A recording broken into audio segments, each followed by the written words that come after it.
School college ఎగ్జామ్స్లో ఏదైనా క్వశ్చన్కి పర్ఫెక్ట్ ఆన్సర్ తెలియకపోయినా ఏదో ఒకటి రాసి వస్తుండే. సో దట్ 5 మార్క్స్ క్వశ్చన్కి అటెంప్ట్ చేసినందుకు 1 మార్క్ అని వేస్తారు, దాంట్లో కొంచెం కరెక్ట్ ఉంటే 3 మార్క్స్ అని వేస్తారు అని.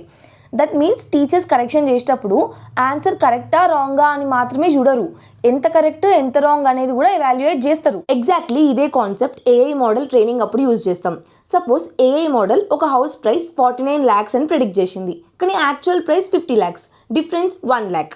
ఇంకో ఎగ్జాంపుల్లో AI model house price 20 lakhs అని ప్రిడిక్ట్ చేసింది, కానీ యాక్చువల్ ప్రైస్ 50 lakhs, ఇక్కడ డిఫరెన్స్ 30 lakhs.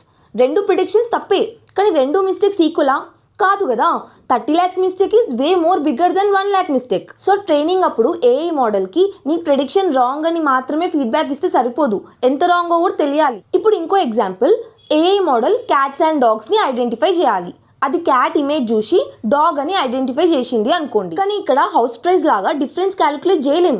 క్యాట్కి డాగ్కి మధ్య 10 units డిఫరెన్స్, 20 units డిఫరెన్స్ అట్లా ఏం ఉండదు కదా. ఇక్కడ ఏఐ మోడల్ ఇస్తున్న అవుట్పుట్ నంబర్ కాదు, కేటగిరీ. సో రాంగ్నెస్ ని మెజర్ చేసే విధానం కూడా డిఫరెంట్ ఉండాలి. క్వశ్చన్ ఏంటి అనేది ఇంపార్టెంట్. నంబర్ ప్రెడిక్ట్ చేస్తున్నామా, కేటగిరీ ప్రెడిక్ట్ చేస్తున్నామా, దాన్ని బట్టి రాంగ్నెస్ ని మెజర్ చేసే మెథడ్ మారుతుంది. ఆ మెజర్మెంట్ రూల్ నే లాస్ ఫంక్షన్ అంటాం. సింపుల్ గా చెప్పాలంటే ఏఐ రాసిన ఎగ్జామ్ పేపర్ ని కరెక్ట్ చేసే టీచర్ లాగా క్వశ్చన్ ని బట్టి కరెక్ట్ గా మార్క్స్ వేస్తుంది. కానీ హౌస్ ప్రిడిక్షన్ కి ఏ లాస్ ఫంక్షన్ యూజ్ చేయాలి, క్యాట్ వర్సెస్ డాగ్ లాంటి ప్రాబ్లమ్స్ కి ఏ లాస్ ఫంక్షన్ యూజ్ చేయాలి అనేది నెక్స్ట్ వీడియోలో చూద్దాం.